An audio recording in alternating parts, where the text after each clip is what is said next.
সবার জন্য, সবার সুখের জন্য ওখানে গিয়ে এত কষ্ট করে মরে গেল। এইটুকু করতে পারবি না তোরা? তার জন্য এইটুকু করতে পারবে না? পারবে না? এই আবেগ দিয়ে তোর জীবন চলবো না।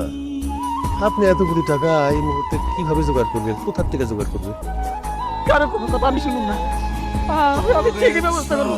ওই যে বিলের জমি টুক আছে না, ওইটা বেঁচে দিব। ওইটা বেচা সেই টাকা দিয়ে আমার ছেলেরা আমি দেশে আনবো।